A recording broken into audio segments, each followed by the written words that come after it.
So, are you all set? Ready to start investigating?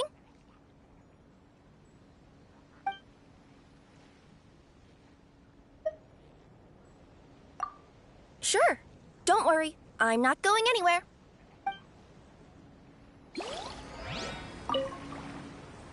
So, are you all set?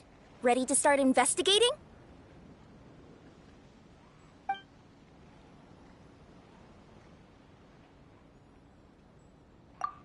Great! Then let's go!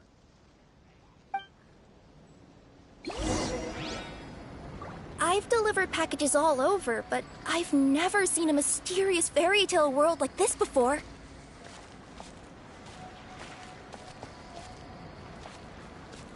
Looks like nobody has gotten around to repairing this house yet. Ugh, even I wouldn't dare to sleep in there. It might suddenly collapse in on you.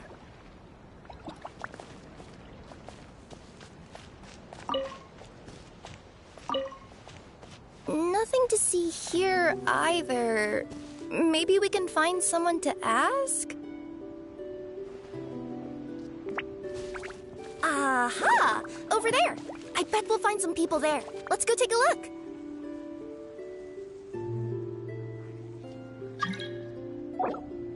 You want to check out the area over there? Okay, I'll wait here for you.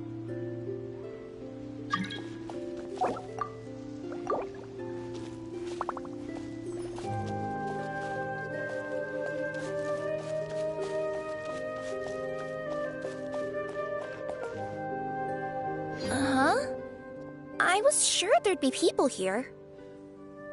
There once was a goddess who ruled over fate. Before she died, she left 3 riddles for the kingdom she had created. What? Who said that?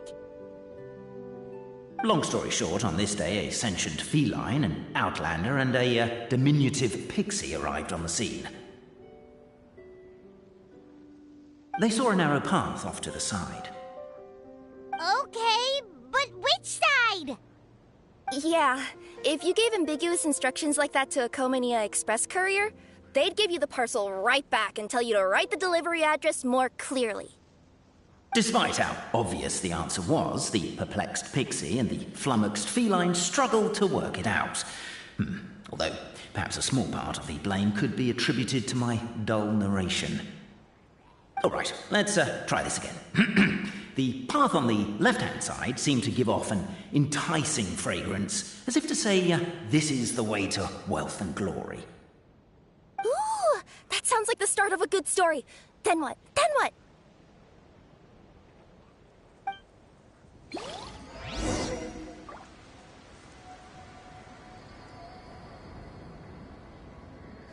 At the end of the path, the motley crew would soon spot a secret stone room. A prophecy had once foretold of a Marquis who shall one day venture inside, and thus it is named the Future Marquis's Abode to Be.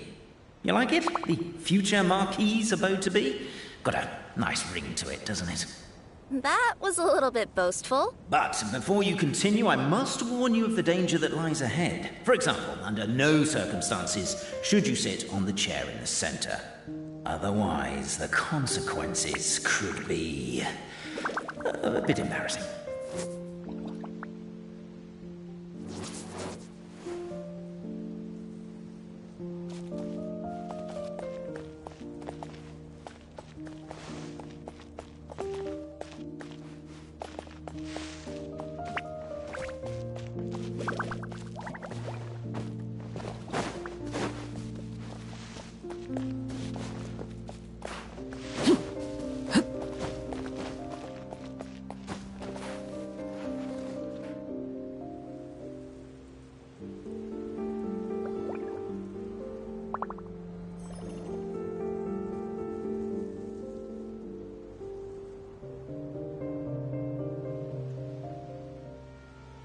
Staring into my eyes is ill-advised. I can't promise you'll like what you see.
So many summers, winters, springs, and falls, and now at last a hero hither strides. This realm knows not what lies beyond its walls. Its secrets mystify the world outside. Wait, new voices. Who are they? Let them do as they please.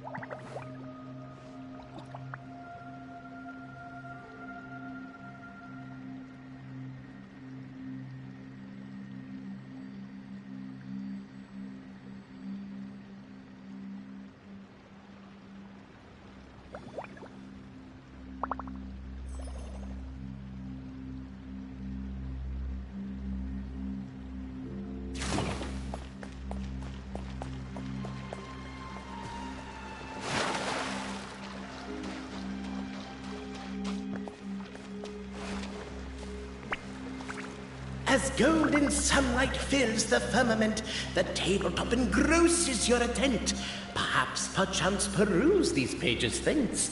They surely represent no ill intent.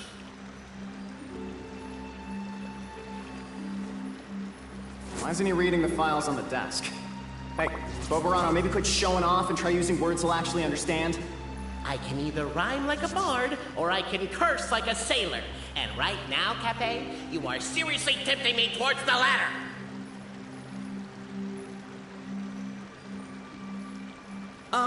Cape, forgive me for breaking the rhyme scheme for a second, but I want to hear your take on this. So any outsider who comes in here would surely see the documents on the table, right? Unless he was visually impaired. And unless he's got tinnitus or something, he'd definitely have heard what we were saying. All I'm trying to say is, if this poor person can't see or hear properly, I just feel kind of sorry for them. Oh, we hear you loud and clear, so watch it!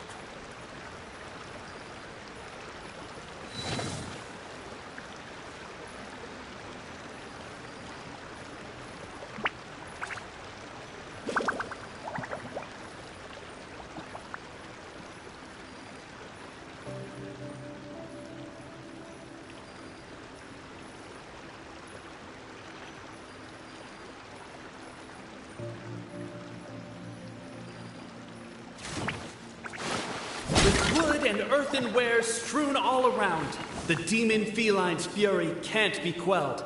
Reducing them to rubble on the ground, she finds the vessel's vacant save for... air? She finds long gone the gems that once they held. Are they describing how we broke the boxes and jars? Who are you calling demon feline?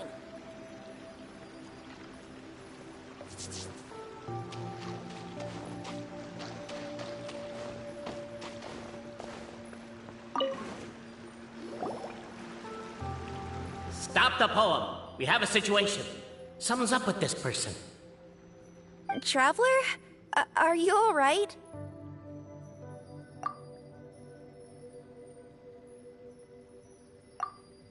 Come on, you can do it! This can't be how our story ends.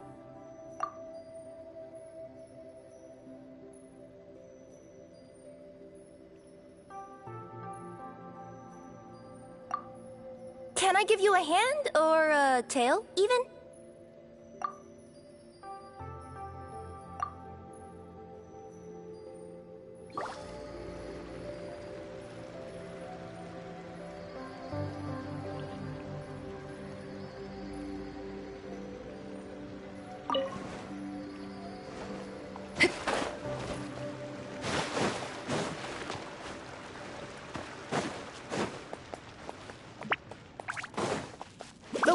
Foes falter in their quest, for home they long, for friend and kin they yearn. These thoughts in mind they pause and seem it best to cease this foolish errand and return. Hey, rhyme time's over. They already gone.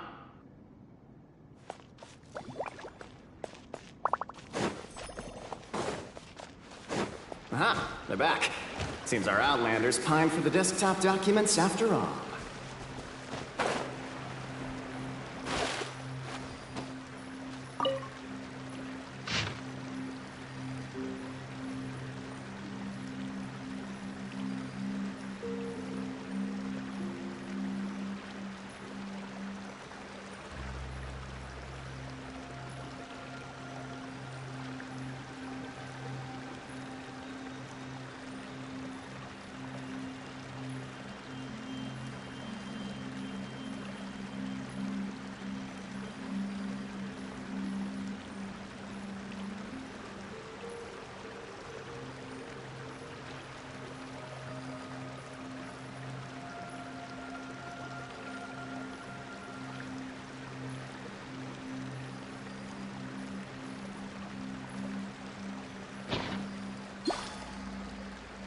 Captivated by the epic poetry and enthralled by the outstanding storytelling, the Outlanders knew what their next objective was.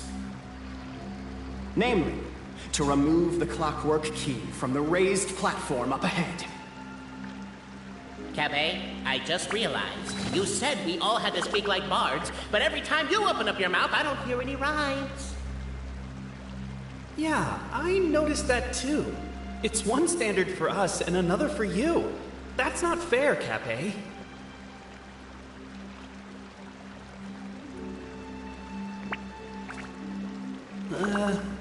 Perhaps the Outlanders are worried that something drastic will happen the moment they remove it.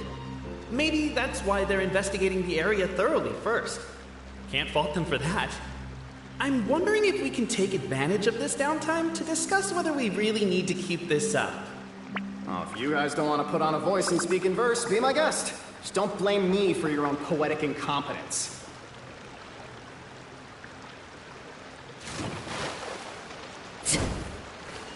With wood and earthenware strewn all around, the demon feline's fury can't be quelled, reducing them to rubble on the ground. No, you don't. I wrote that line. Don't start plagiarizing me just because you can't take a bit of criticism. Look, let's not put form over content here. It's not about the rhymes. It's about making sure the Outlanders focus on the clockwork key on that platform. I told you already. Stop calling me Demon Feline.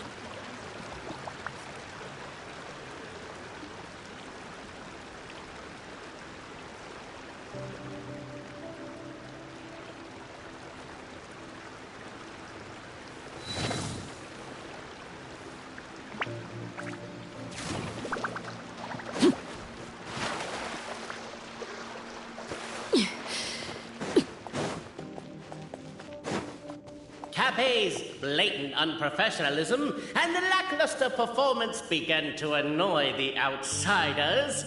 He decided to step out to get some air and come back with a change of attitude. Oh, get off my case! A sense of longing wells up in the chest, and to one's heart one always must be true. Resume you must your once forsaken quest, and persevere until you see it through. Finally, the Outlander returned to the sacred clockwork key of destiny. My gosh! A poem from Cape! I can't believe my ears!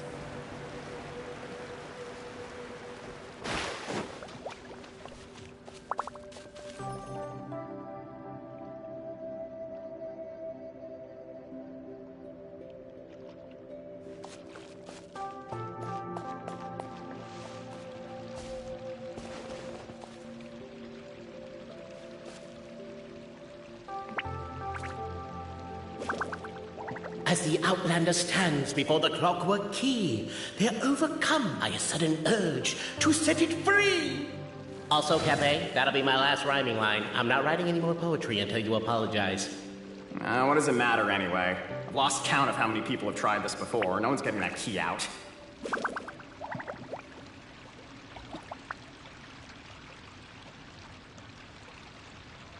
Strong as stone, firm as steel, the Outlander pulls, but it does not yield. This has happened many times before, but this time is different. A thought enters the Outlander's mind. Attack Attack! First, weaken the structure, then seize the treasure.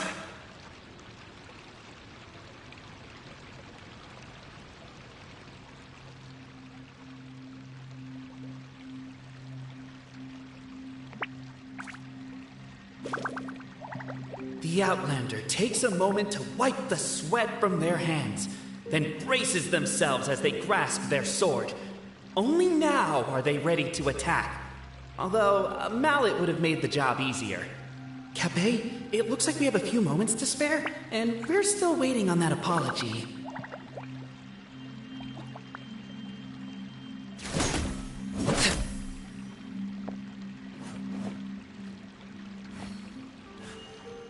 The Outlander's comrades urge him on. Keep up the attack. Don't give up halfway. We didn't want to interrupt because listening to you guys argue is pretty entertaining. But seriously, I'm not about to cheerlead for someone attacking an inanimate object. That's just embarrassing. Cape, speaking of not giving up halfway, shouldn't that also apply to our performance as bards? I wouldn't give him that much credit. He didn't give up halfway, he quit before it began!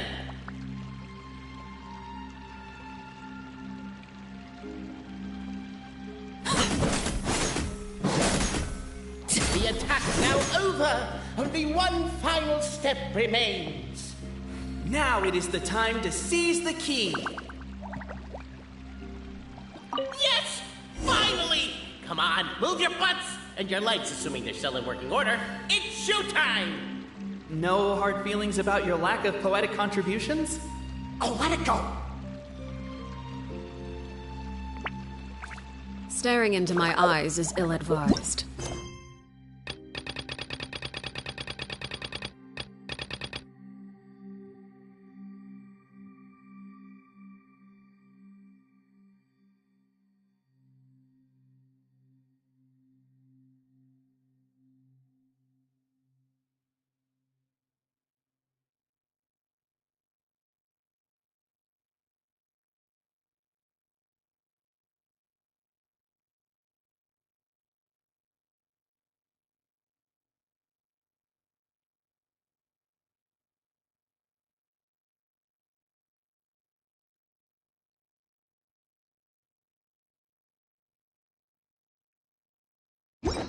I can't promise you'll like.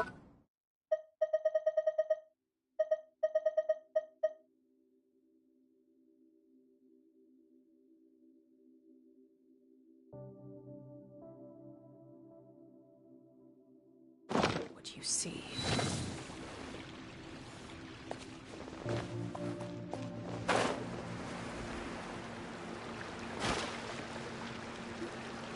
Ah! Welcome, esteemed and noble Outlander. Allow us to introduce ourselves.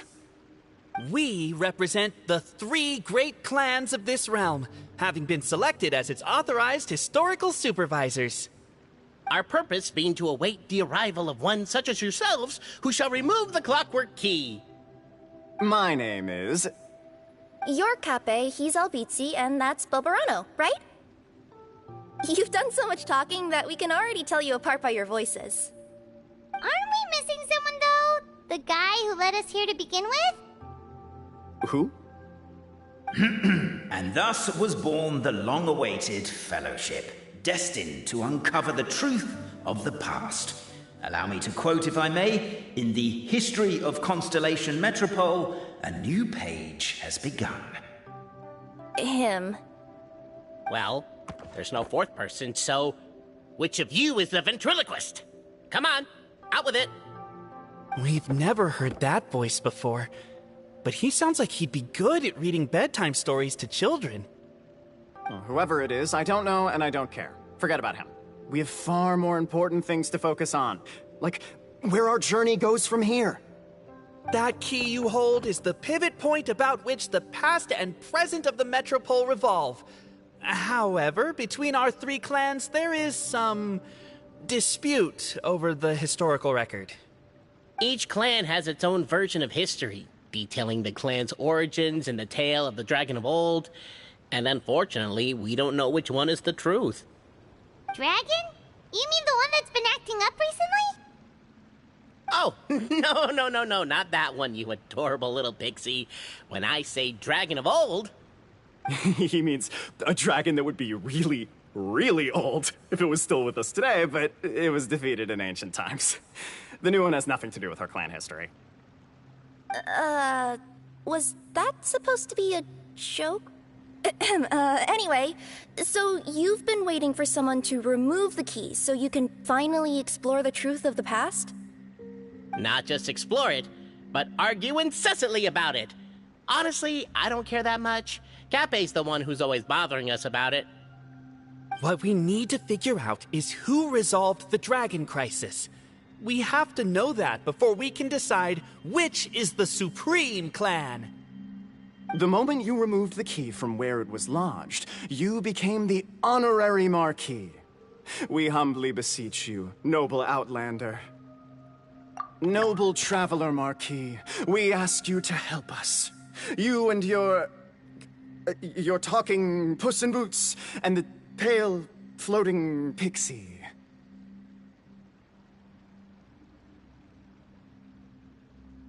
Puss in Boots? Are you serious?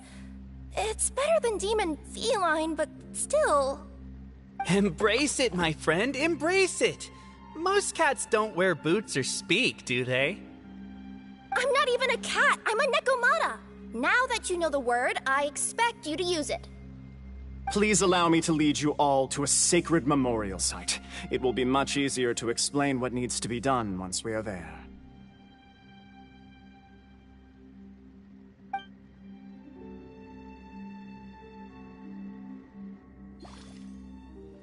This place is sacred to my clan. It's where our brave forefathers once took up arms against the dragon of old. After a bitter battle that dragged on for many days and nights, finally, our forefathers fought the dragon into submission, and it fled. They took turns, though. Some forefathers worked the day shift, while others worked the night shift. So they say. It's just a legend, though. Wait a second? Did I just hear you admit that your clan's history is just a legend? History, legend, who cares? My clan was definitely courageous, that's the point. That's the truth.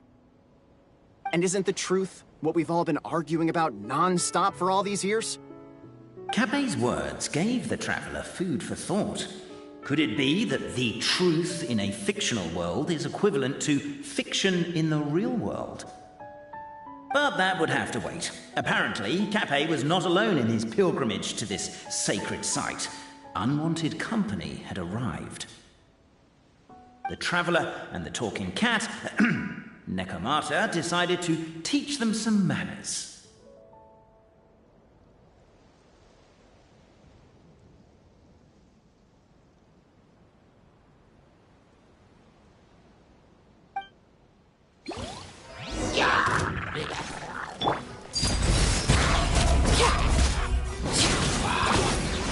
True display of heroism and valor. It was as if the spirits of my ancestors were fighting through you. Here's a thought. Could be wrong, but maybe the Traveler Marquis is a lot more powerful than your ancestors. Well, technically, by saying that, aren't you implicitly acknowledging that my clan's history is, in fact, true?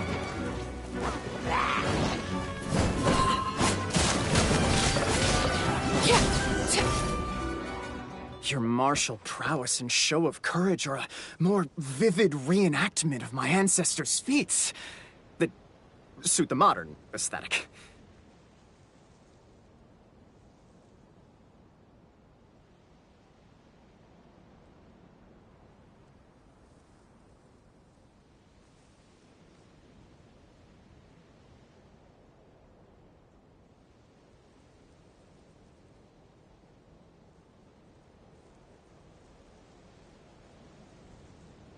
Now, let's get down to business.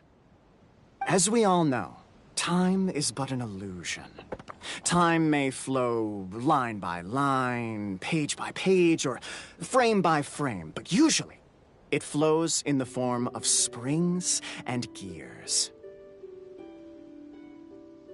And that clockwork key you have in your hand can turn back time and make the past reappear.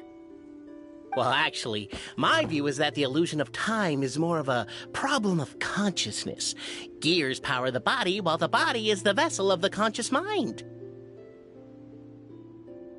But the mind cannot understand the dimension of time, so we experience instead an endless continuum of moments as the pinion of now turns along the rack of ages. I'm getting flashbacks to when I was delivering packages to the Sumeru Academia. A teacher once asked Albizzi what his greatest fear was, and he replied, dragons. Boberano was asked the same question. He replied, time, and repeated the argument we just heard. The teacher then turned to Cape and posed the same question. He replied, Boberano. The manuscript that tells the truth of the historical record, the blueprint to all of creation, the work of the great mage themselves. It can be found at the beginning of the gear rack, and on the very first page of the book.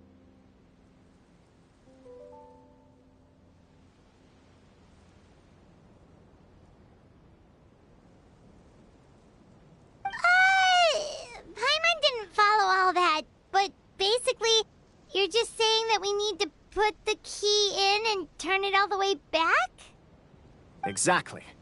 It is said that in the beginning, the goddess of creation took the goddess of fate's manuscript as a blueprint, placed it under the goddess of prophecy's starry realm, and generated the world from a few magic arrays. So in a few moments, when the great clockwork key turns the local time here back to the very beginning, we will restore the magic arrays back to their original configurations. Hold on, isn't stealing part of the blueprint of creation a little dangerous? Also, how are we supposed to know the original configurations of the magic arrays? Well, the general shapes of the configurations have been passed down over the ages. They now form the family crests of each of our clans. So you'll just need to reference my family crest and join the dots accordingly.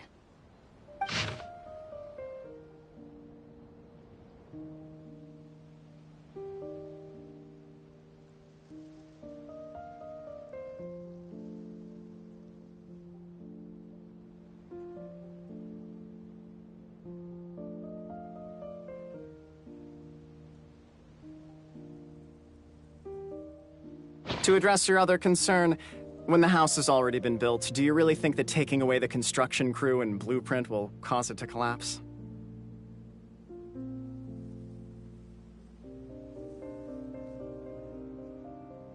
The Traveller Marquis prepares to insert the great clockwork key into the nearby keyhole.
I guess we should start here?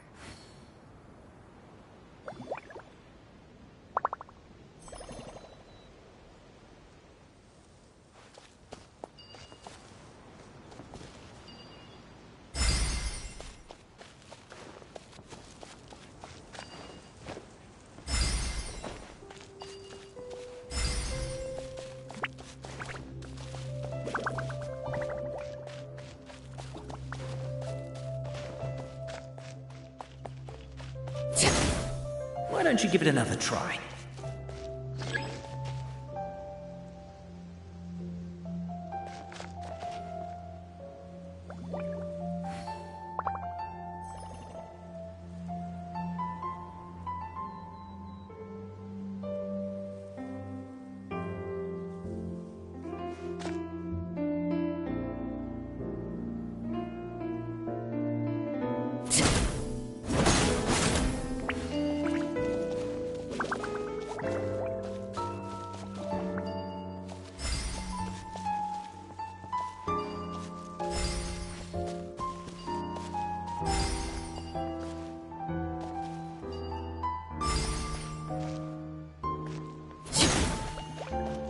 Truth always has a limited scope, and so do right and wrong. Perhaps you had the right answer, but to the wrong question. Keep trying.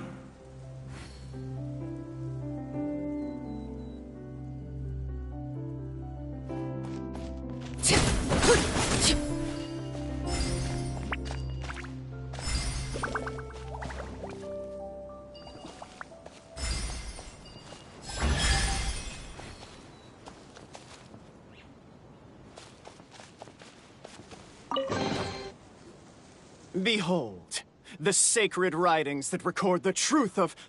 No, wait. That have shaped the truth of history. Gather round and let us bear witness.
Feast your eyes, rejoice, and cheer. For this is the unquestionable truth. Look at the signature. Nobody is capable of forging that. I don't believe it. So, all along, our histories have been false? Don't lose heart, Albizzi. It does not follow from his is true that ours are false. That might be the most bogus logic I've ever heard. But keep up the mental gymnastics, Boberano. I've been waiting for that look of jealousy on your face my whole life, and I'm gonna savor it. And yet, it seemed that this conundrum could indeed have more than one solution. Everyone agreed that there may be more than one truth. The party decided to visit the sacred sites of the other clans and see what their documents had to say. Isn't a narrator supposed to remain detached and objective? It feels like you're forcing a narrative agenda on us here. Well, whatever. I'm in a good mood. Let's do it. The instructions say to repeat the process 3 times, and besides, I'm looking forward to watching you both be sorely disappointed. Let's do my clan next. I'll lead the way. We'll need the key again, right? Let me see if I can pull it out. Yoink!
Something you wish to report? Go on. You have my undivided attention.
The party finds no pedestal in which to place the great clockwork key, only a locked door.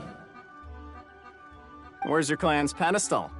Let me guess, you hid it away in advance to save yourself the embarrassment of having it exposed as a fake? You done? Okay. Now, since my clan's main claim to fame is... Misinformation, half-truths, and fabrication. Ah, shut up, Cape. Shut up, Cape. I swear, if I wind up dead one day, the murderer was Boberano. Let those be my last words. My clan's claim to fame is that we outwitted the Dragon of Old and stole its treasure. Ergo, all articles of value that we own, including the pedestal for the clockwork key, lie behind that door. So, next step is open the door? Almost. There's one step before that. The door is protected by a smart interrogation system. We have to answer its questions, and if we get them wrong, we will alert law enforcement. Jeez. Well, do you at least know the answers? The correction fluid of time has dyed white the pages of the Book of Wisdom. No, I don't know the answers. But worry not. I had a quick word with the constabulary in advance. They'll ignore the alarm if we get the questions wrong, so answer without fear.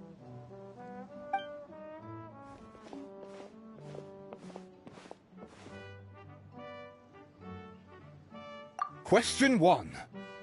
Who is it?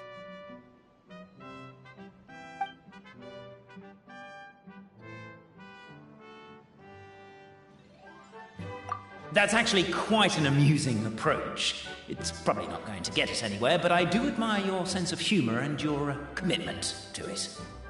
Question 1. Who is it?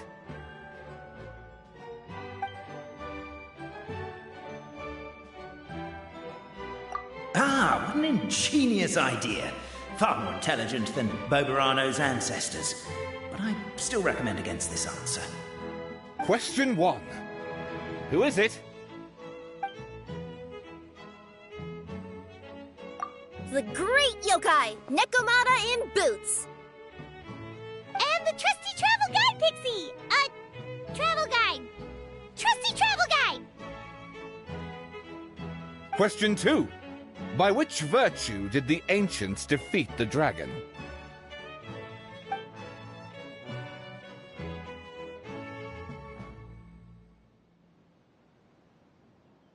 Oh, no, don't say that. Even though the writings you saw do prove that bravery has its uses. You do realize we can hear everything you're saying, right? If you say it out loud, you'll only set those three off arguing again. Thinking it is fine, but please promise me you won't say it. Question 2. By which virtue did the ancients defeat the dragon? To be completely honest, hard work is a bit of an alien concept to us here in the Constellation Metropole. We have hardware and we have clockwork, but not hard work. Question 2. By which virtue did the ancients defeat the dragon? If this is the right answer, I swear I'll... Correct! What? A barefaced lie. So low. Question 3. Which is more real? The fiction of the outside world, or the truth of this world?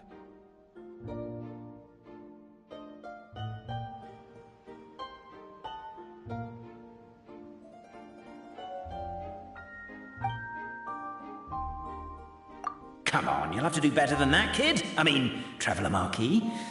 You and your friends are the only ones who know the truth about us. Question 3. Which is more real? The fiction of the outside world, or the truth of this world? Please try to avoid being unnecessarily cruel in your response. Question 3. Hear, hear! Who can be sure that the outside world isn't just a dream, and that when the dreamer wakes up, they won't just find themselves inside a novel? There is no way to know, therefore both are equally real. All correct. You may have the key pedestal. Traveller Marquis, you know what must be done. Please insert the great clockwork key.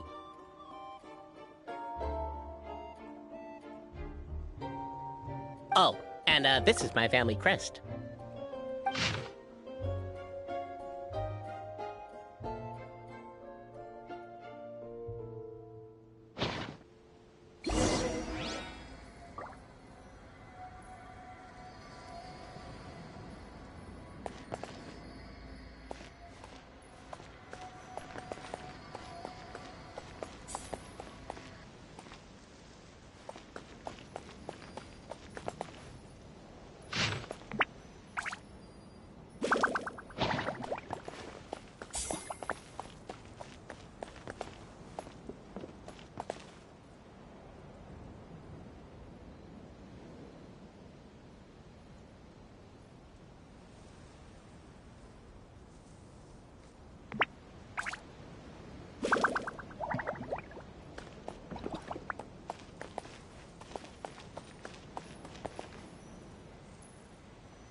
Do we really need this one?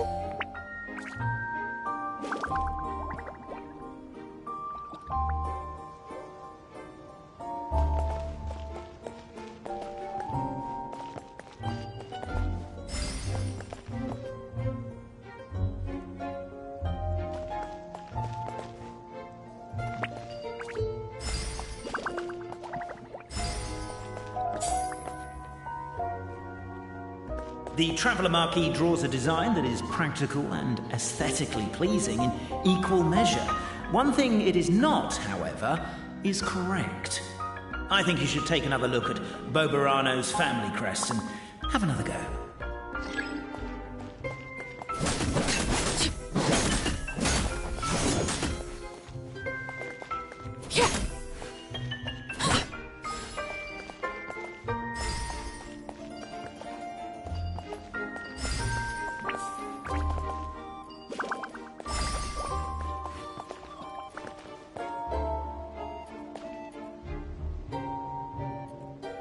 Are you, Gonna try again?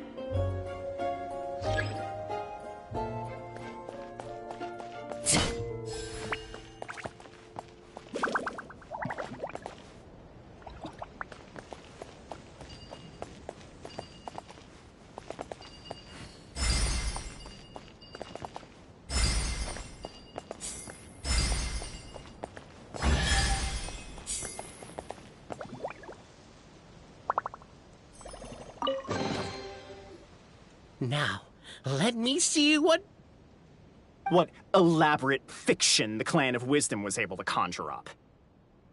If anyone's listening, I would like to submit these as my last words. I surrender. I'm the one who murdered Cappe.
Look! My clan's history is true as well!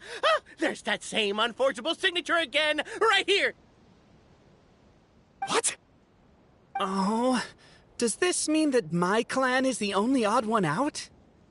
Given that my clan's wisdom is such a subject of ridicule in your eyes, I will now appeal to my own personal intelligence, which I believe far surpasses that of my clan at large, and make a prediction. It seems likely that the claims made by each of our clans regarding their history and virtue are all true. Boberano? How can that be? Oh, I get what's going on. Once, when I was drinking with Gujiyai, she bet me a round of dried fish that I couldn't guess which cup the umeboshi was under.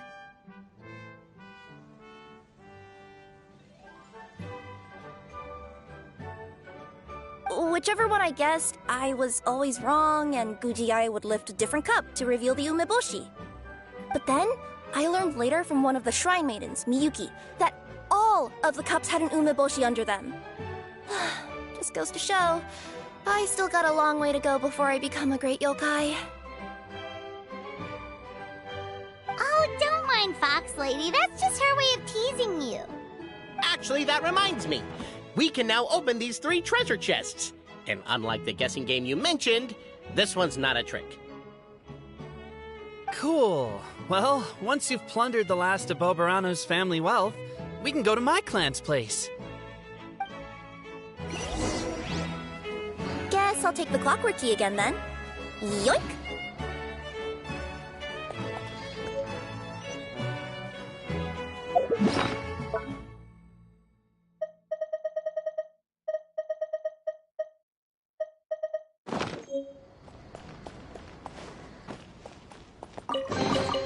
What greater pleasure is there than the unexpected?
What could the children be up to?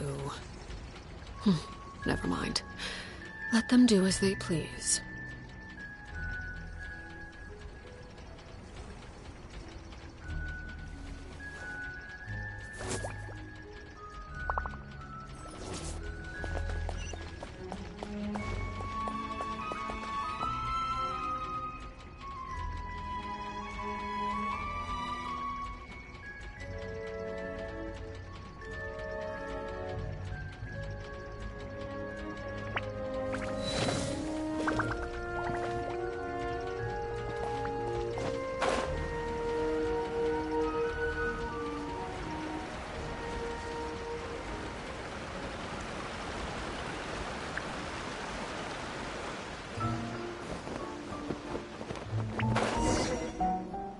The cohort of truth seekers followed Albizzi to his clan's sacred site. They arrived to the site of a giant guard towering over them.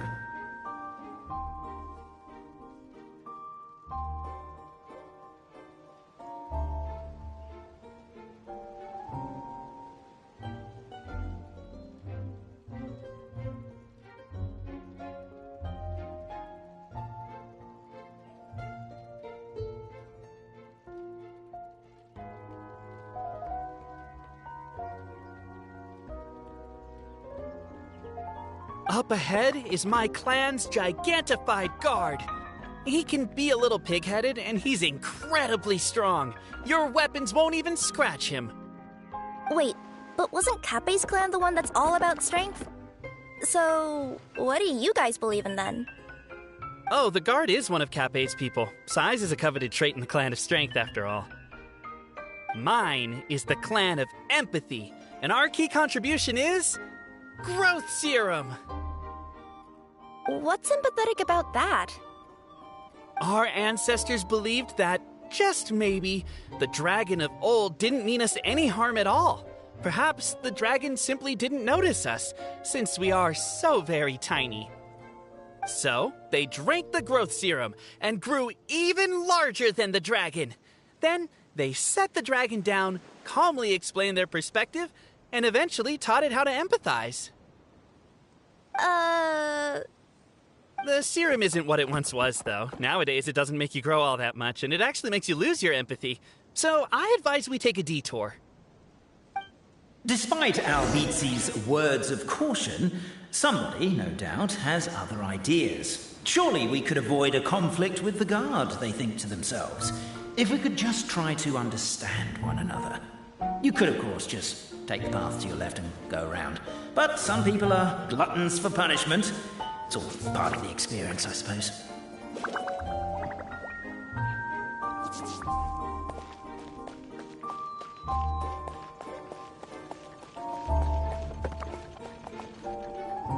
Everyone, I have returned.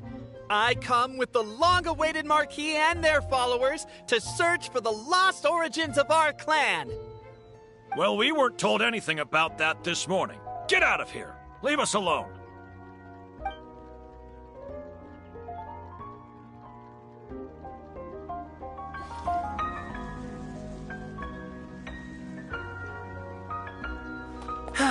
You and Albizzi only wanted to strike up a conversation with the guard. But since greeting you wasn't one of the items included in today's schedule, the relationship quickly soured. If you're just looking for a way in, why not consider taking the path on your left?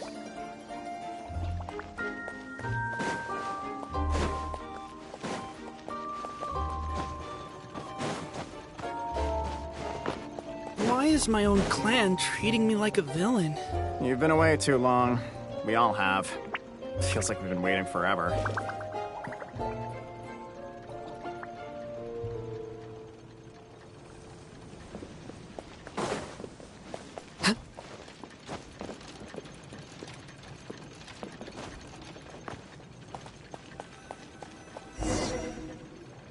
We should be getting close.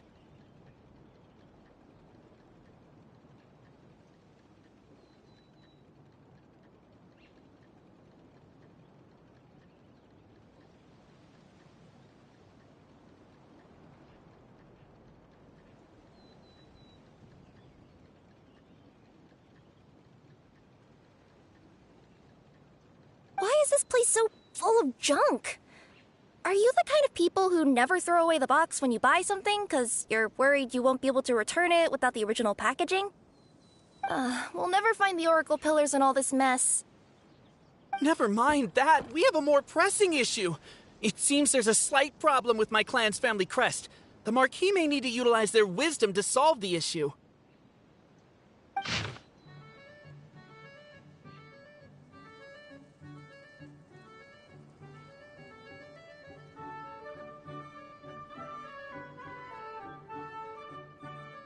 Wisdom too, huh?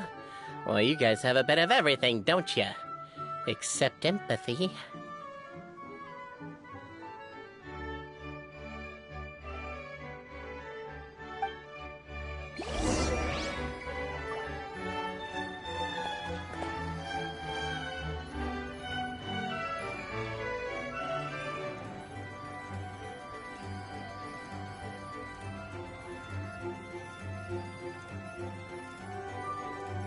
Over here! I found it!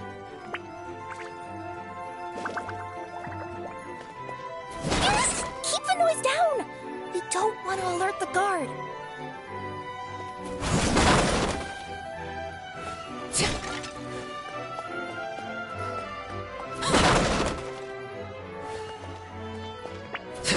Can't you destroy the boxes a little more quietly?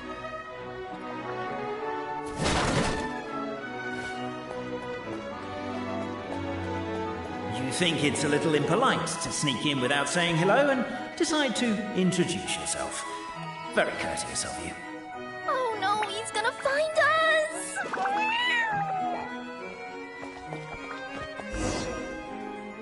Thank you for being honest and surrendering willingly. Now we will politely escort you out of the restricted area.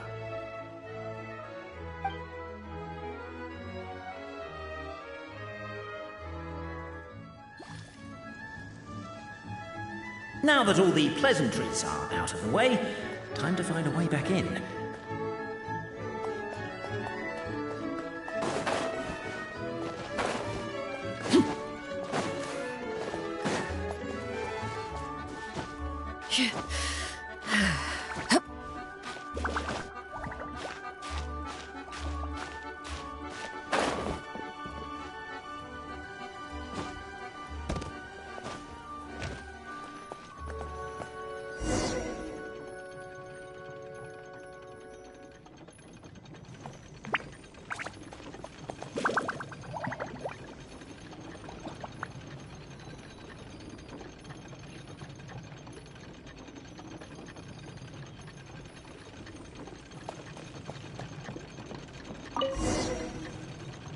This is the guard's headquarters. If we can just explain the situation, I'm sure the giant guard will be less hostile towards us. What are you doing? I'm busy reminiscing about old times with a photo of my friend. I know that voice. Is that Winston? So, you come crawling back. I told you, I am your only friend in this world. What were you thinking? Running off on a mission with two complete strangers. You are so naive. Oh, I'll make friends with them, I know I will. But in the end, I alone am waiting for you. I alone am your friend. That's not true. It's not just those two. There's the Traveler Marquis and his companion, too. You made other friends behind my back? Well, look at you, LBC, all grown up. That's the last straw. Get out of here. I never want to see your face again. Actually, no. Why don't you lift the emergency measures for a second and let me in? I have a VIP with me and we're very close to solving the mystery of our sacred site. Dad, get out!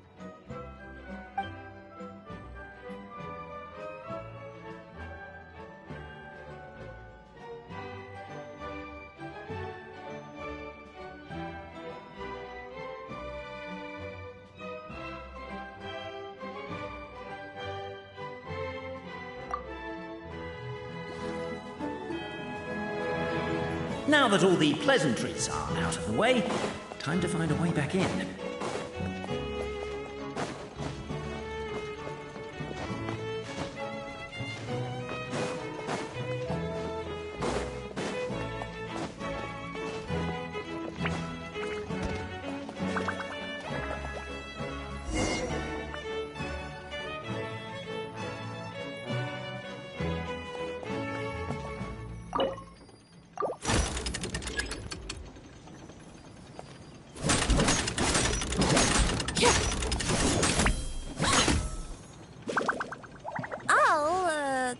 I'll go keep watch.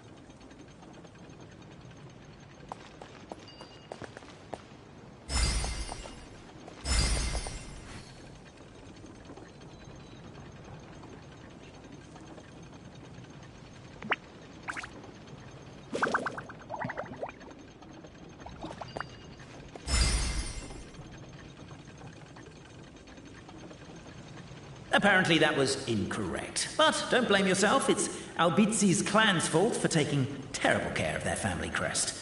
How could they let something so important get so dirty? Never mind. Let them do as they please.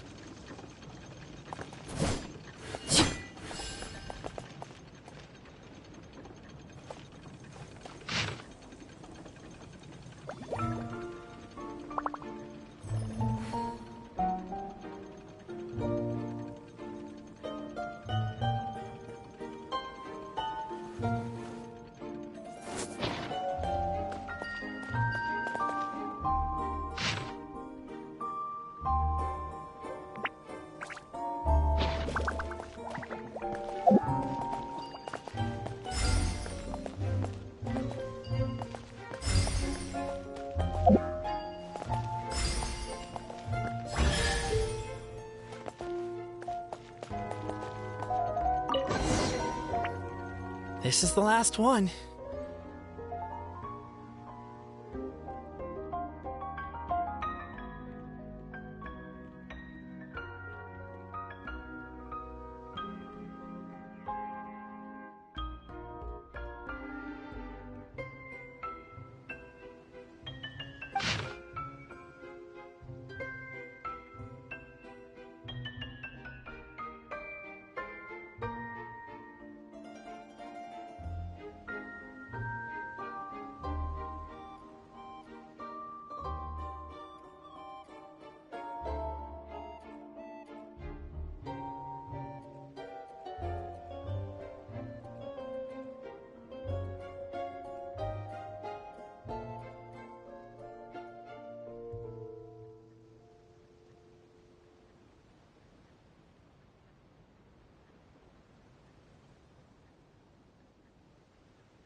The signature. So it's true. Empathy is one of the founding virtues of Constellation Metropole, too.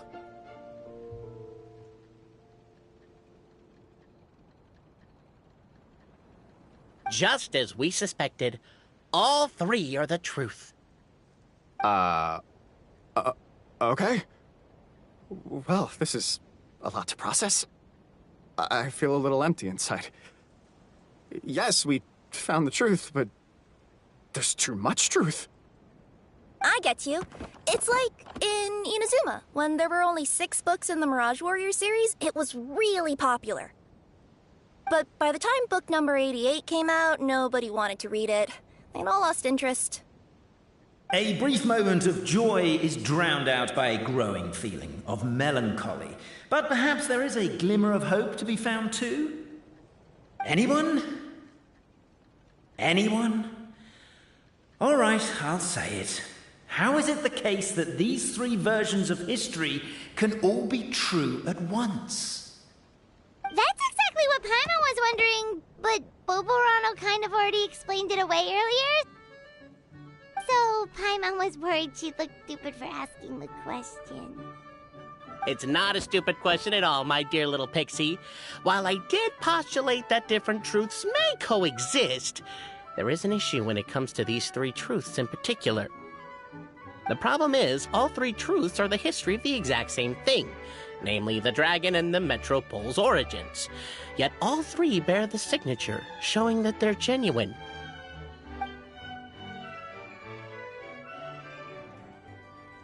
Suddenly, the sound of a bell rings out.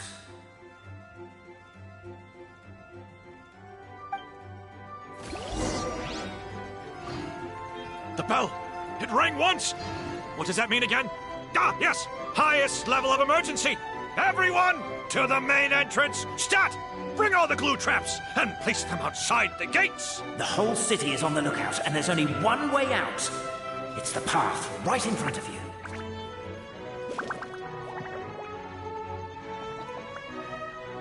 Why'd they ring the bell anyway? Also, why is one ring the highest level of emergency? Obviously because you have to respond fast when it's an emergency. It'd be a bit too late if they waited till the 99th ring.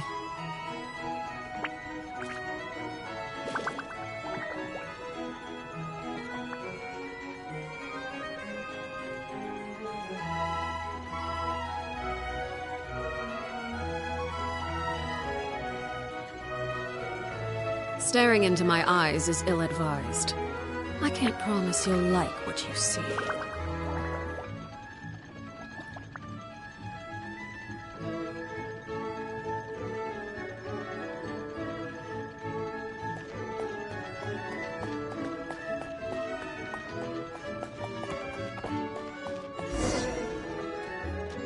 Suspicious individuals detected!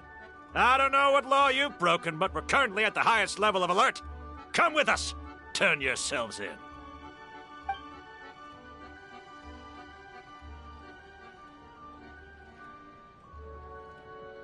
Let's try that again, shall we?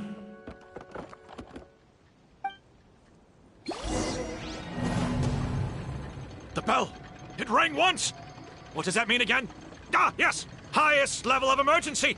Everyone, to the main entrance! Stat! Bring all the glue traps and place them outside the gates! The whole city is on the lookout, and there's only one way out. It's the path right in front of you.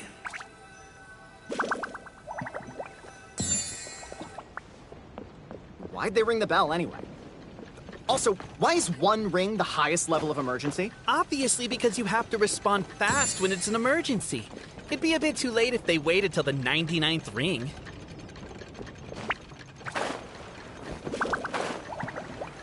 They're outside! After them!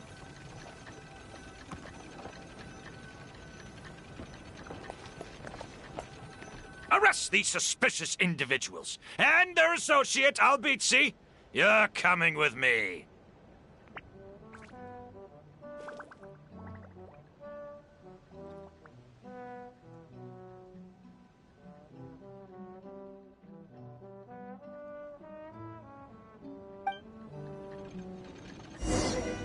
The bell! It rang once! What does that mean again? Ah, yes! Highest level of emergency! Everyone, to the main entrance! Stat! Bring all the glue traps and place them outside the gates! The whole city is on the lookout, and there's only one way out. It's the path right in front of you.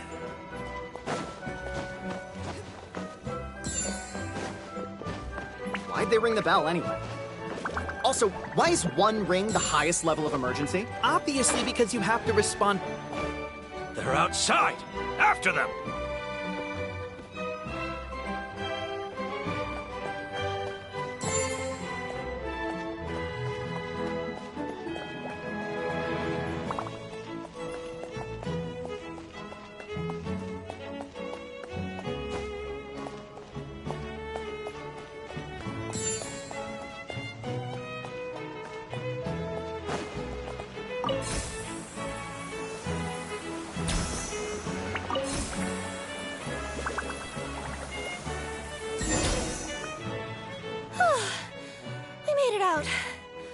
Don't know if we'll still be needing this clockwork key, but I yoinked it out before we ran, just in case.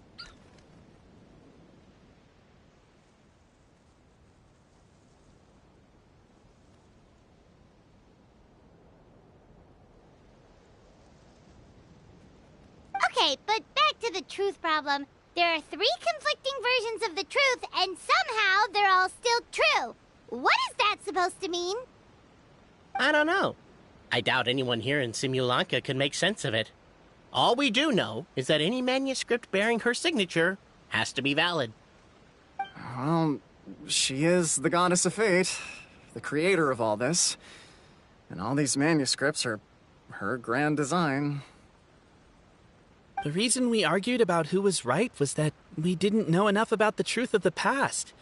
But now we have the truth. So we just have to accept it. As surely as we will follow the clockwork path designed for us, so is this the course that history has taken. It is clear and incontrovertible. We will never argue again. Thank you all. Is that all there is to it? Is this where the decision made at the first crossroads of destiny has led us to? A pointlessly happy ending? Overthinking it would be equally pointless. Well, that's enough for one day. Time to take a break. Could you be any more cryptic? You're planning something. Paimon knows it. Whatever happens, today was a breakthrough in my journey of discovery. I will go back and share it with my clan. Me too. And me. Let's leave it there for today then. I'm sure we'll find out what else Mr. Narrator has planned for us tomorrow.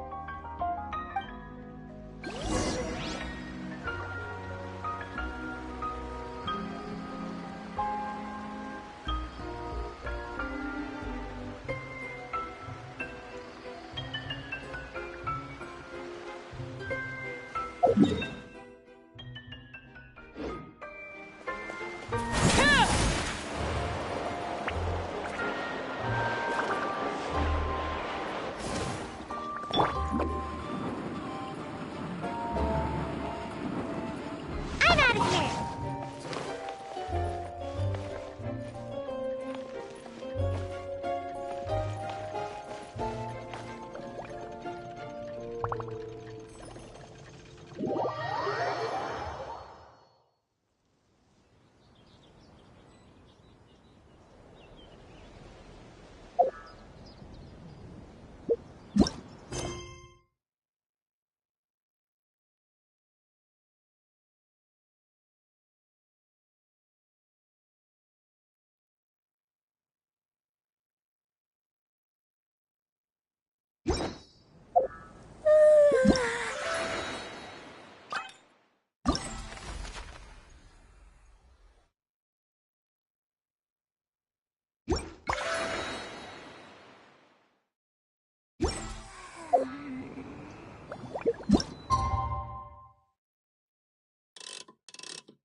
What a beautiful day, thought the traveller, before he was overcome by a creeping sense of foreboding.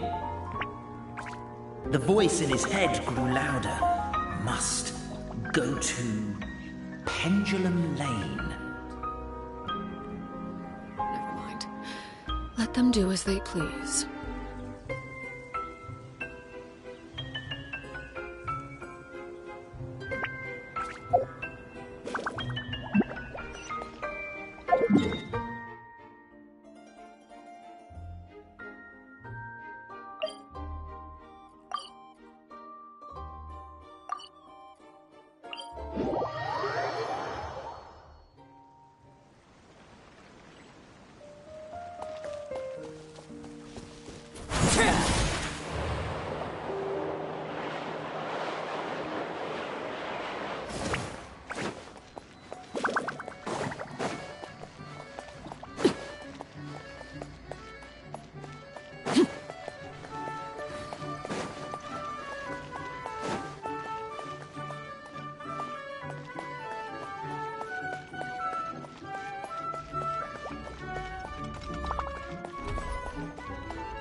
Pendulum Lane is just up ahead.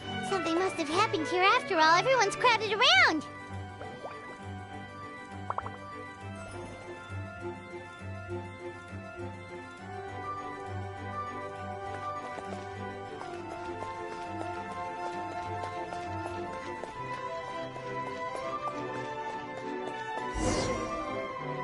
Oh my god, this is terrible! I don't understand. The three great clans of Constellation Metropole have finally made peace with each other. Who could have done this? What happened? Oh no, someone's lying on the ground. Cappe! How did this happen? Captain, you idiot! Wake up! You need to revise your last words or everyone's gonna start suspecting me! Last words? What did he say? If I wind up dead one day, the murderer was Boberano. Ugh, you could have at least pretended to not remember it. I'm sorry, Boberano, but this is an interrogation. I have to give the detective straight answers. Don't worry, Boberano. I don't consider you a suspect, nor do I have the authority to charge anyone with a crime. So, are you the last people to have had contact with him? My sincere condolences. You were travel companions, right? Oh, it's a real tragedy. I'm afraid he'll be out cold for another hour and a half, at least. Huh? Yeah, I know. It's despicable. Hitting someone in the back of the head is the second worst act of cruelty there is. The first being replacing their gear oil with extra strong glue. So, Cappe's not dead? His gears, metal frame and shell are all still in excellent condition. It's just his energy supply that's been all messed up. Wait. But surely you can't be suggesting that just because Cappe isn't broken, there's no need to go looking for the culprit. No! There's a need! Huge need! Unfortunately, this is rapidly turning into a cold case. There's no evidence and no witnesses. Unless there's an official clockwork pedestal, the goddess of prophecy around here somewhere.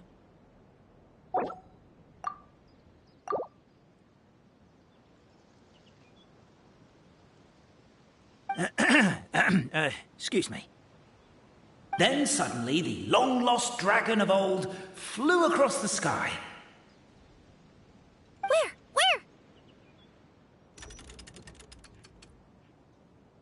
I didn't see anything. Wait, why can't I move? Oh, my mistake. It was just a cloud. Or a bird. Or something. If only we could turn time backwards and replay the crime. Isn't that one of those, clockwork socket things right behind you?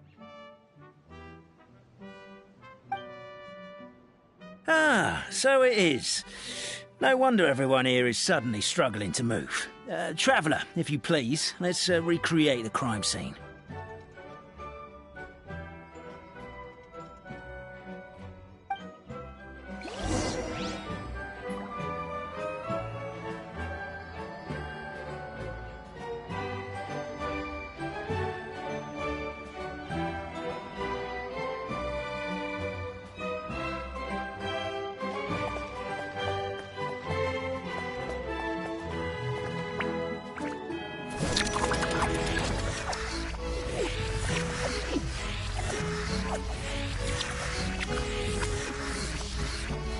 Seems too chaotic. I can't make heads or tails of it.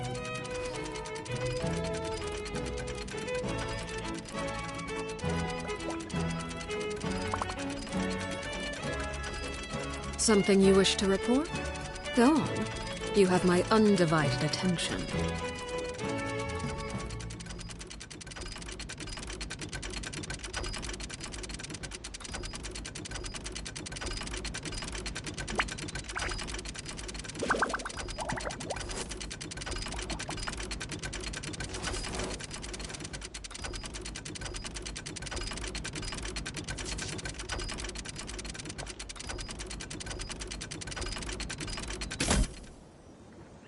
Well, that clears it up. Cappe was walking along the street, then he suddenly collapsed. He was faking it.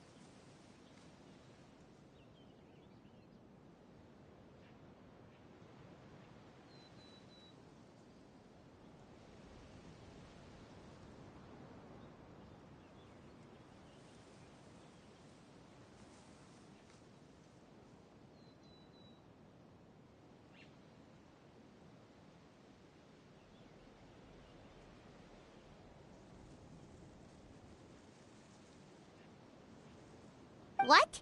So case closed? Aren't you supposed to investigate a little more first? Well, we literally replayed the crime scene and saw it with our own eyes. There's no need for any evidence gathering or powers of deduction now. And besides, maybe the truth is inherently strange by nature. Like how Constellation Metropole has 3 histories, each of which is the truth. But didn't you say Cappe was struck in the back of the head and knocked unconscious? For all I know, he could have bashed his head against a toilet bowl before leaving the house, then walked here in a daze before finally passing out. As for why he might have done that, my guess is... With the Supreme Clan question left unanswered and the tension in Constellation Metropole suddenly wiped away, he was looking to create a new source of conflict. Only then would the city feel alive again. Do we really think he's capable of that, though? Sounds like a pretty complicated conspiracy for the average Simulanka resident. Traveler, something about the crime scene isn't sitting right with me. It just seems unnatural. Also, anything outside of the immediate area won't have appeared in the replay. Is it possible that something was missing from the scene? Why don't we search the area? Wait, what are you doing? Oh, we're gonna head to Cappe's house to check the toilet bowl for signs of an impact.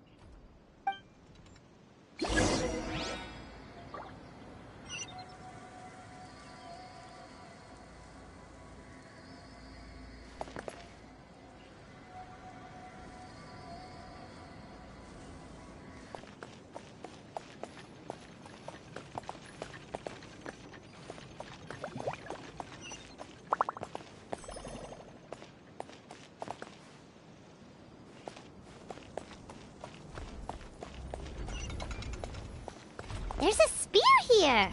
It looks so mysterious. Let's take it.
There's a strange potion bottle here.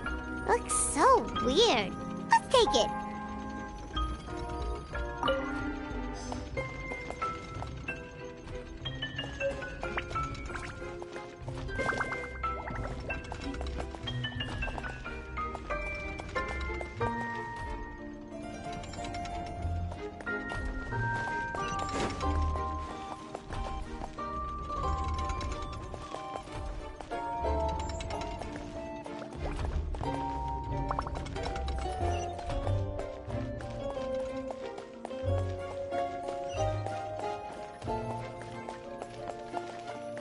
A pickaxe? What is it doing all the way down here? There's gotta be a story behind it. Let's take it.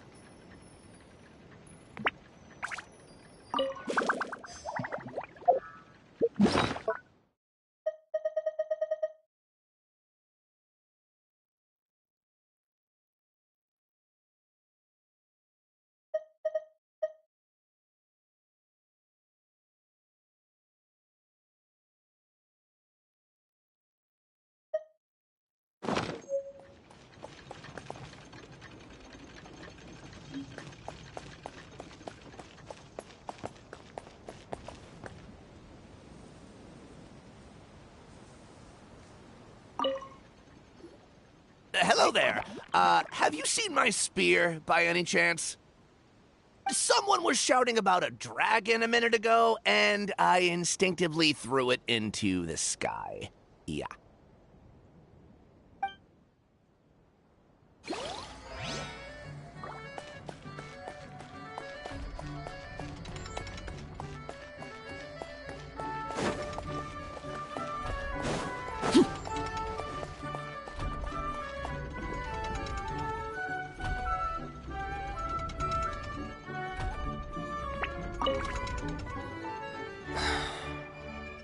Come here.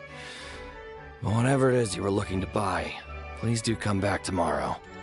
It's just, I have to close early today. A bottle of growth serum has gone missing.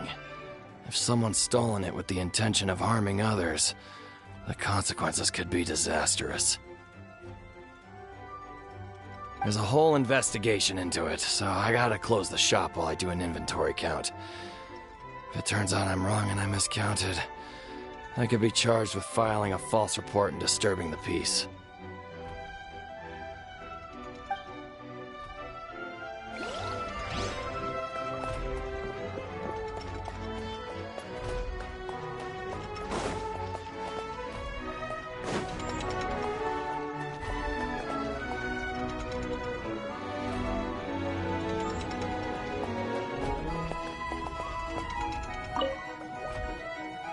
You're not from these parts, are you?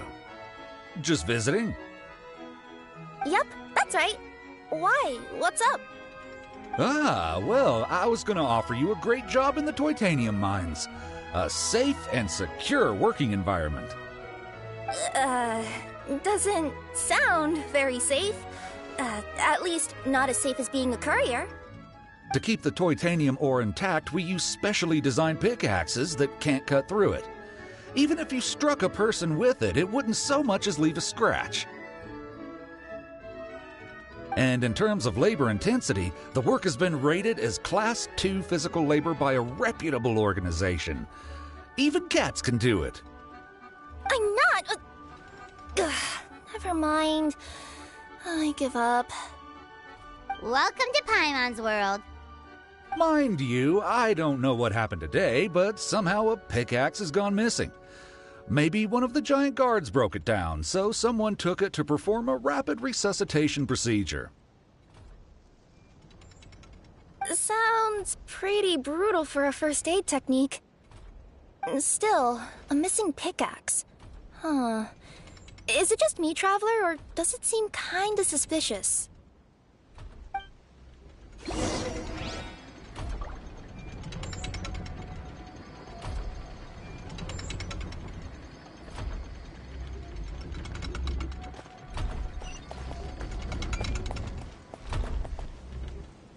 Let's say one of these was the weapon used in the assault. Which one do you think it is?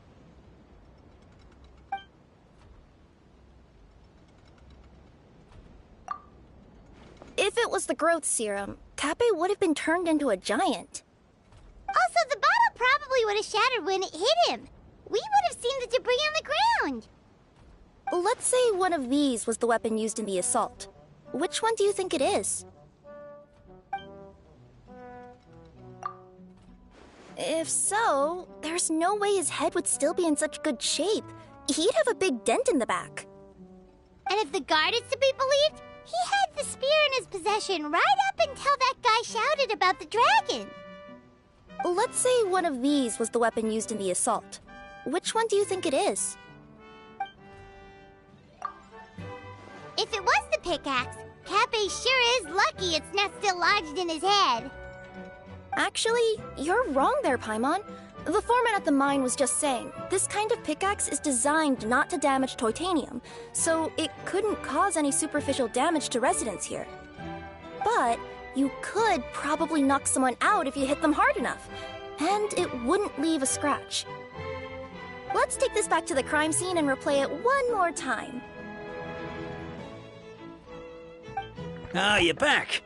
How was the toilet at Kappe's house? Toilet? What about it? Oh, yeah, forget that.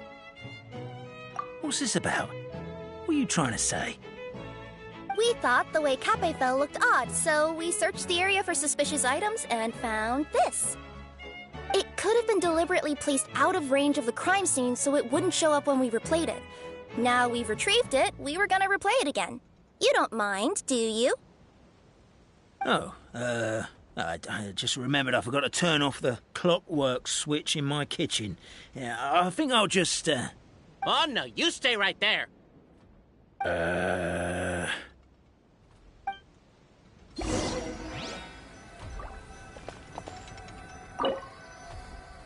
We should be good now.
So, it was you!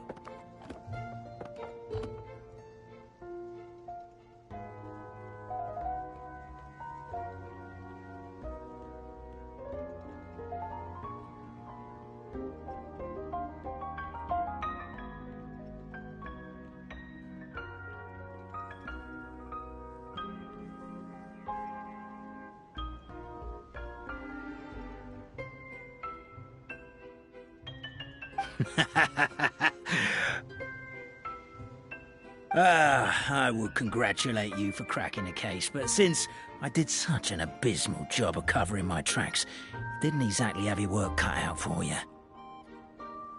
So, all I can say is... Catch me if you can!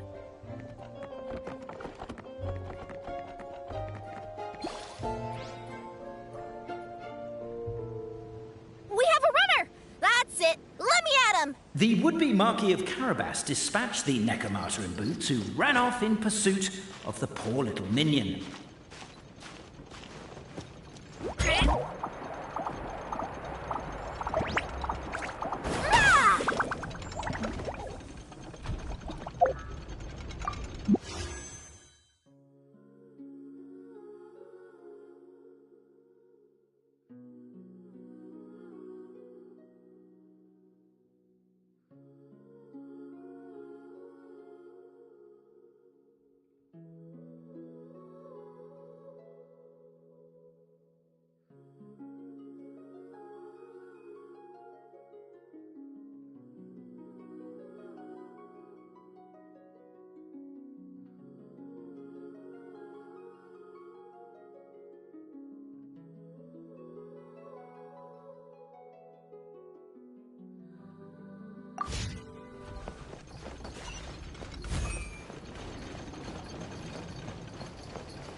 The minion's poor little lower back was protesting painfully against the intense physical activity.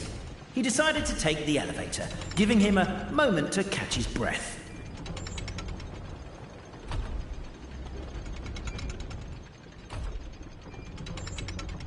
I wonder what's inside this package. No. No peeking at my customer's stuff.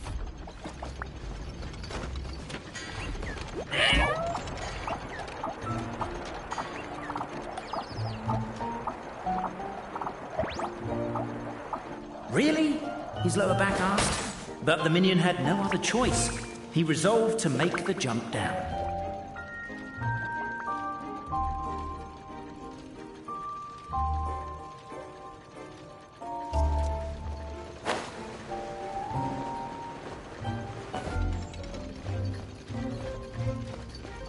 By this point, the Necromata in boots was gasping for air.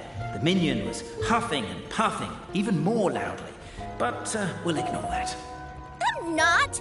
Don't underestimate the gold-level courier of the Komania Express!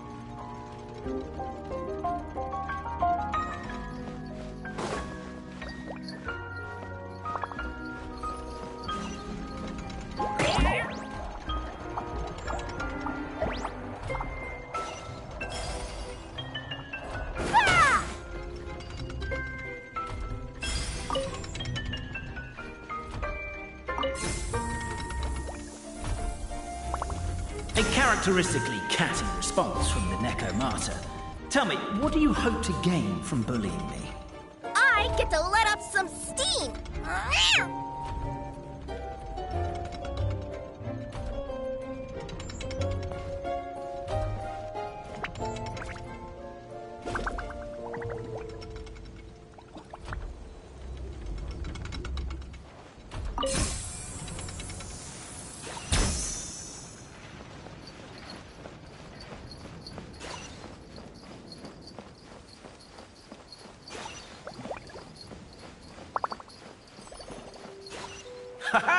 You fell into my trap. Oh, and by the way, remember the glue you got stuck on when you first entered the future Marquis's abode to be? That was also me. I did it using my powers. Rats! Oh, I'm so jealous of you guys right now. You can just jump out of your shoes and keep running, but Wait, I'm wearing boots this time. Yes!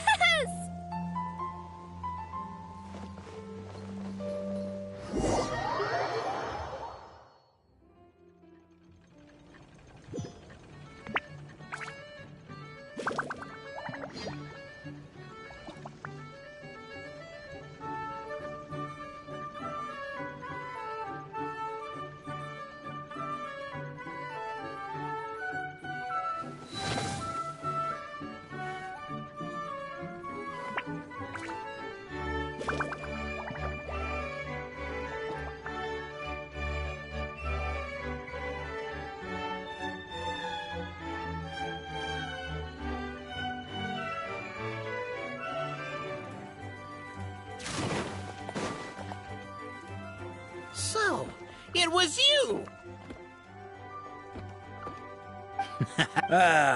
So, catch me if you can.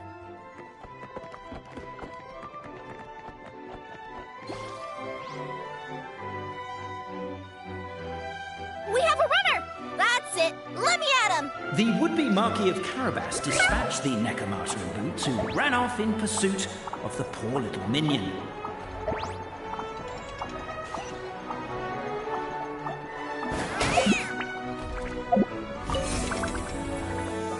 The minion's poor little lower back was protesting painfully against the intense physical activity.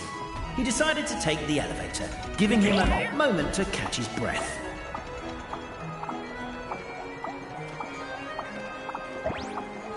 Really? His lower back asked. But the minion had no other choice. He resolved to make the jump down. By this point, the Necromata in boots was gasping for air. The minion was huffing and puffing, even more loudly. But we'll ignore that. I'm not! Don't underestimate the gold-level courier of the Komania Express! A characteristically catty response from the Necromata. Tell me, what do you hope to gain from bullying me? I get to let off some steam!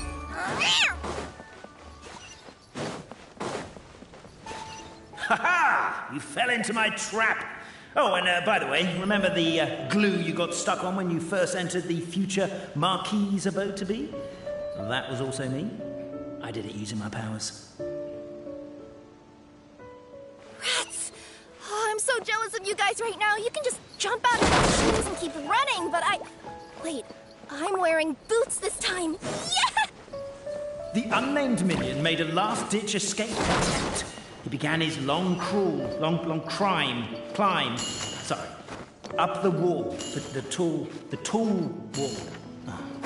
He began his long climb up the tall wall. You call that?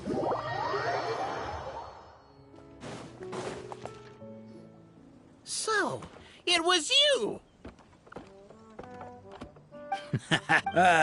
So, catch me if you can.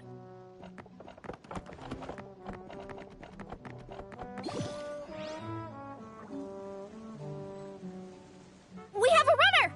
That's it! Let me at him! The would-be Marquis of Carabas dispatched the Necromata in boots, who ran off in pursuit of the poor little minion.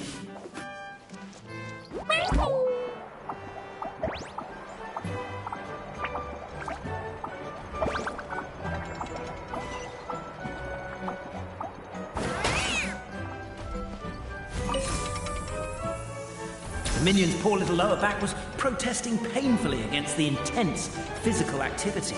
He decided to take the elevator, giving him a moment to catch his breath.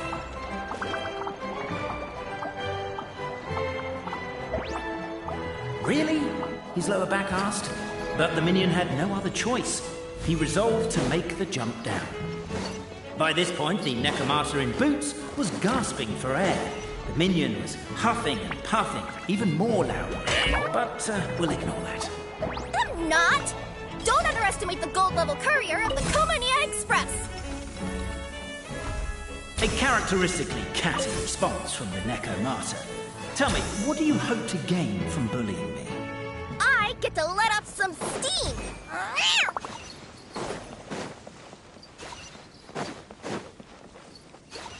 Ha-ha! You fell into my trap!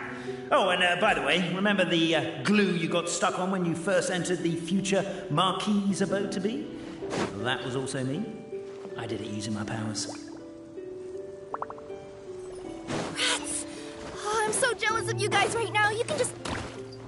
The unnamed minion made a last-ditch escape attempt. He began his long climb, up the wall, the tall wall. He began his long climb up the tall wall. You call that... I'm beat. I surrender.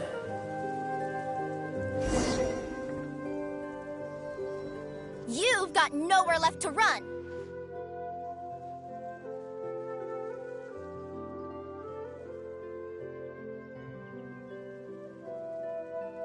All right. I confess. That was fast. Getting caught by you here was a backup plan. I don't know if what I've done will make things better or not. Time to come clean. I am the narrator, the one who's been guiding you all this time. You're overdoing it a little bit there.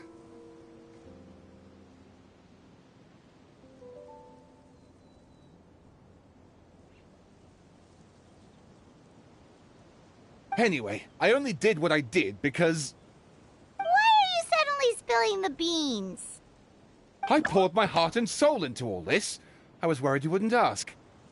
The truth is, I was one of the first conscious beings ever made by the goddess of creation. And I've known for a long time that this whole world is just a fairy tale written by the goddess of fate.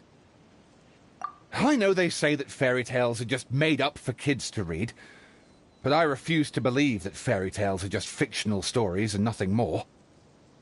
The reason why Constellation Metropole has 3 origin stories is that the Goddess of Fate wrote 3 drafts and couldn't decide which one she liked best.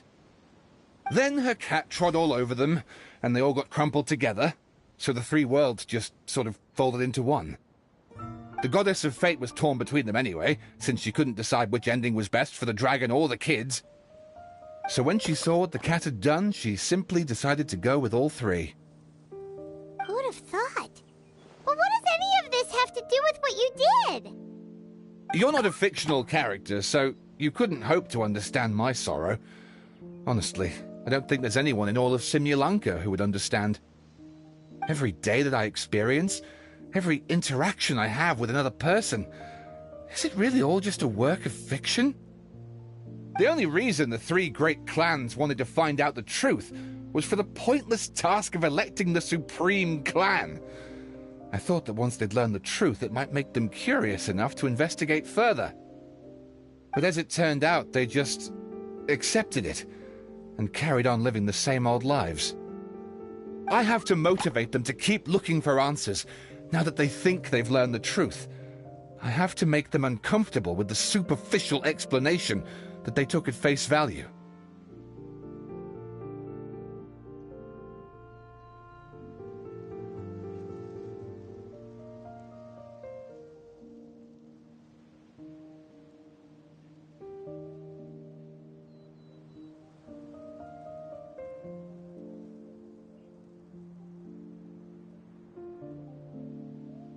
And I have to figure out, once and for all, while you real people from the outside world are still here, are we real? Aww. That's my full confession. Time for you to take me back. I'm guessing I'll probably be forced to make a public apology, then sentenced to half a day in solitary confinement. I definitely deserve half a day. Oh, also, pass this message on to Cape, Bobarano, and Albizzi, if you could. The Great Clockwork Key was originally put in place jointly by the ancestors of the three clans. If the three of them had any ability to cooperate whatsoever, they'd have been able to remove it by themselves. Over all these years, not once have they ever tried removing it together. Oh, my poor child. There's one thing you've been mistaken about this whole time. Ah! Whose voice is that? Detective? Was that you? Your voice acting's actually pretty good. The reason fairy tales are suitable for children is that they help them to understand the world. Fairy tales may be works of fiction, but at their heart lies an internal logic that is undoubtedly real-world truth in a condensed form. Perhaps they simplify good and evil, and perhaps they hide the darkness in metaphors. But let there be no doubt. The world within fairy tales is as real as can be, and by extension, you and your compatriots are also real. Goddess! Is it really you?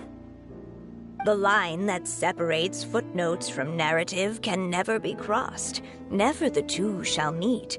This is why you have never heard my voice before.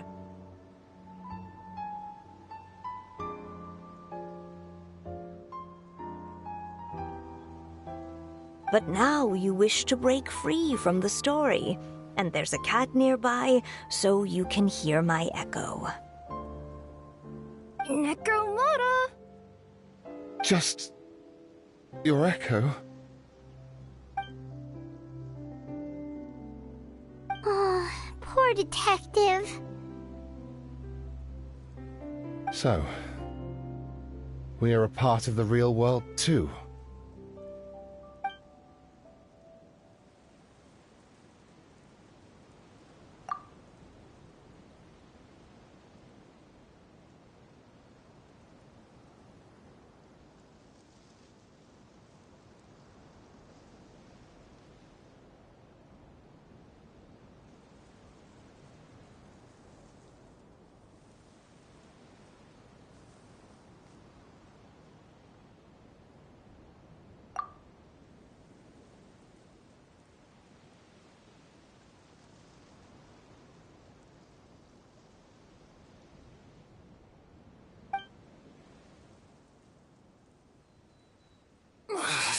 My head's spinning.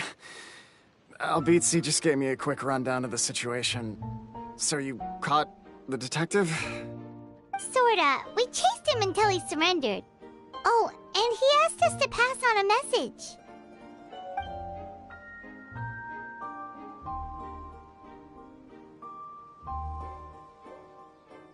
Does he really think we didn't try that? 'Cause we did, after 6 months in that place. That was my bad. I thought it was a stupid idea at the time, so I didn't really exert myself. I also sort of stopped trying after 3 years. You... Never mind. I'm partly to blame as well. On the second attempt, I just hugged the key and pretended like I was pulling as hard as I could. You guys are so lazy. My granny's neighbor's pet cat has nothing on you, and it spends all day, every day sunbathing.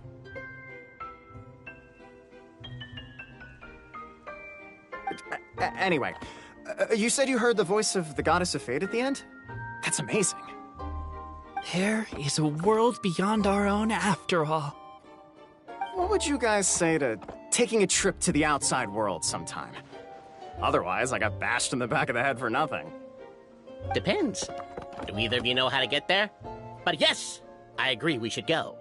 And not invite the detective, just to annoy him.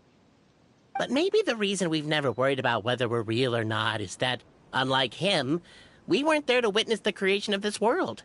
We've never had any reason to doubt that we're real.